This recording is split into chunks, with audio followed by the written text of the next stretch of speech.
So I am joined by Michael and Jack Whitaker, who've had a tremendously successful year. Michael, can you reflect on the year? Yeah, I mean, for me, it was all sort of around the Olympics, and there was a big build-up and a lot of, sort of qualifying competition before the Olympics, and then get picked, and the horse was going very well. And sadly, after second day, mine got a touch of colic, so that was me finished. But luckily, 2 days later, Jack had his European Championship, so I could manage to get back for that and watch him win that. So that was the highlight.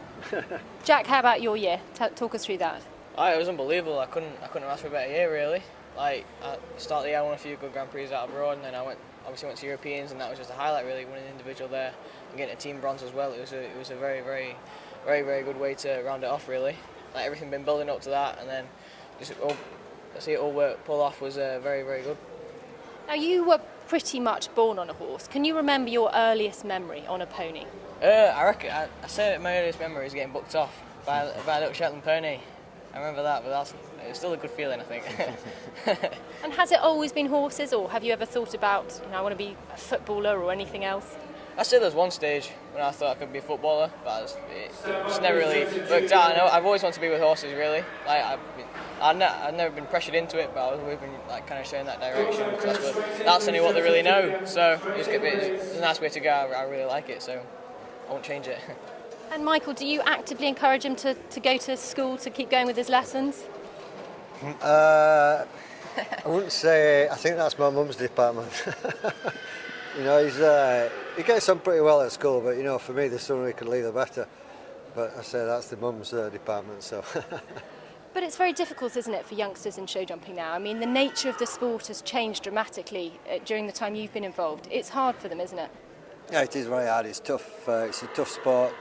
It's very, very high level, and to win you need very good horses, and you've got to ride really well as well. So it is tough. And how do you see? I mean, Jack, what are the challenges facing you as a youngster in this sport? I think for most youngsters, it's trying to find horses. Personally, I'm okay, because I've also obviously got my dad, and I've got help on here. I'm very, very lucky, but there's some people I know who are very, very talented riders, but they just don't have the horse. They don't have the facilities there to make them progress into the bigger stuff. So I feel a little bit bad for them, but I think that'd be the most difficult thing, trying to find horses and the ways to go to compete at that high level. And obviously Jack's very lucky, Michael, because he's got you, to support him with horses and such like. But what would you say to other younger riders who want to get into the sport? Would you encourage them, or would you say, this is tricky? No, I would definitely encourage them. But there's no way around hard work. And ride as many different horses as you can, and you have to ride the bad ones as well as the good ones, and try and make the bad ones better, or not the bad ones, ones that are not talented as the more talented ones, and try and make them better. And that's the way to improve yourself and the horse, but you've got to make the absolute very best of whatever you sat on. That's the thing. Now, the British team were on the top of the world in London 2012. We've kind of slipped, haven't we? What do we need to do to get back up there? Yeah, I mean, I don't know about slip to a second in Barcelona. We only beat, in the Nations Cup final, only beating a jump off, and I think this year for us, the tricky part was the Olympics, because we're obviously trying to fill our best team at Olympics. It sort of took away a little bit from the Nations Cup series. You didn't want to jump the best horses at every Nations Cup, and she took a bit of a risk at a couple, and it didn't quite pay off. I mean, we still won in Rome, and we had good results somewhere else. I can't remember, but we did slip up. We're normally, like at Ixted, we're normally very strong. This year I broke my ribs, so I couldn't ride there. We were struggling for the best team at Ixted, and like I said, but I think the Olympics actually was the main reason. She was trying to save horses basically for the Olympics, and then we slipped up in the Nations Cup. Now tell us about the kind of day-to-day activities on your yard. I mean, how much advice does your dad give you? Actually, he never really gives that much advice. If I'll ask for it, he'll give me it, but I think he kind of leaves me to anything. I think he almost trusts me, I guess, because I've got my mum there and everyone around me he knows a lot about the sport and what I should do day to day. But unless I'm doing something terribly wrong, then he's not gonna. I don't think he really says that much. But I think it's kind of good like that, because I can get on with anything. Then I don't get too much input unless I'm doing something wrong. He can help me on certain subjects I need help on. So who taught you to ride? Who started you? I'd say it'd be definitely my parents, like my dad and my mum, but Dad was obviously away a lot, so my mum was there most of the time. But then whenever he was there, he always gave me the best advice he could, and that definitely helped me. But I think Joe Clayton, he was always at the yard as well. He always helped me out, and I always had people around me that would support me. And Dad wasn't there, but when he was there, it was always a very good place to be. And Michael, does Jack ever give you advice on anything in life? Yeah, I ask him actually. Looking at young horse or things like that, I say to him, "What do you think about this one?" I would say 99% of the time he's right what he says. So I do ask him. Now, the Whitakers are probably one of the sport's most successful dynasties. Why do you think it is that you all go straight into show jumping? Yeah, there's definitely something there. Obviously because there's too many of us doing it. So there's definitely something, and it must come from my parents, Jack's grandparents. There's something there that's in the genes, or my dad's genes. Have you all been quite competitive with each other, or are you all really pretty close? What's the reality? Yeah, I mean, we are definitely competitive. But it's like with John and me. If I couldn't win, I was very happy to see him win.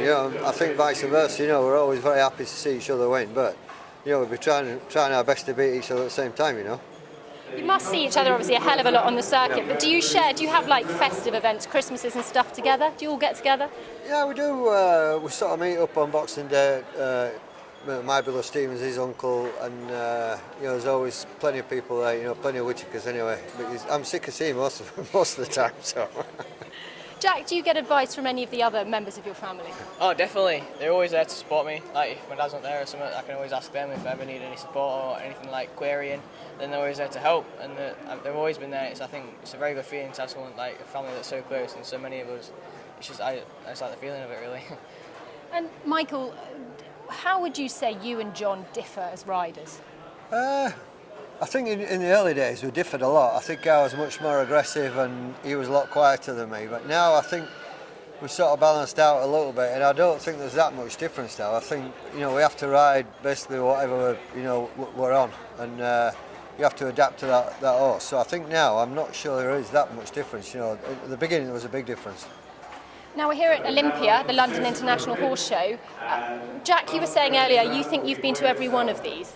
I'd say I haven't missed one yet in my 15 years of being alive, so I don't think I've missed one. I think it's a very, very good show, and it's a very different feel about it all with the Christmas theme and everything.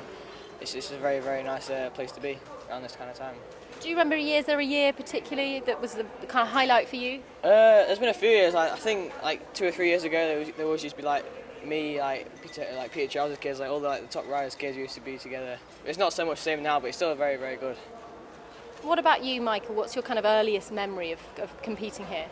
Yeah, I think the first time I came was probably 83, I think, 82, 83. And I haven't missed a year since, but it's always, watched on TV a few times before that, I don't think it'd been going that long, when I first started coming, so, probably 10 years, I think, I'm not sure actually.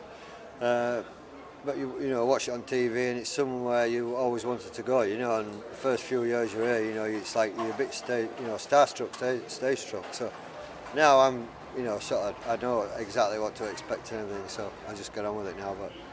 But as Jack said, he meets up with the Charles kids. Yeah. But what about you? Is this kind of a bit of a social event for you? It is a bit actually. You get everybody from the equestrian world comes here, so it's a job to stay out of it really. It's hard to stay out of it. What goes on at the Hilton Bar? Oh, we have a few every now and again. No, try not to do it before the big days, but Fantastic. Just finally, Jack, tell me, looking back on your dad's career, is there an event that where you're most proud of him? Probably Olympics when he won the silver for the team. That'd be probably the most I'm proud of, because that was the first ever kind of big achievement we had at Olympic Games for show jumping, and for him to be a part of that is just a very, very proud moment. So, just rounding off with you, Michael, how would you sum up show jumping? How has it changed in the years that you've been involved in the sport? Yeah, it's changed massively. The fences are much lighter, the courses are way more technical. It's a different sport, and 30 years, 25 years, 20 years ago, there was probably 10 in the class that could win. Now there's 35 in the class that can win. So it's tougher, obviously tougher to win, tougher to jump. You know, you need. I think nowadays you need. You know, I wouldn't say more careful horses, but horses that are very light on the feet, blood horses. You know, the better, the sharper ones, I think, are better. You know, so the job is getting harder and harder. You know, and I'm getting older, so I think that's not helping. And what does 2017 bring for you, Jack? Just the same, really, apart from try and get to Europeans again, and just look forward to all the big competitions ahead, really. Try and win as much as possible. Try and improve, Keep improving, that's the thing. Michael? Well, for me, you've got the European Championships, you know, next year, but you know, excited times for me with Jack coming up and things like that. So, yeah, I've got other things to look forward to now. Brilliant. Thank you very much. Good luck.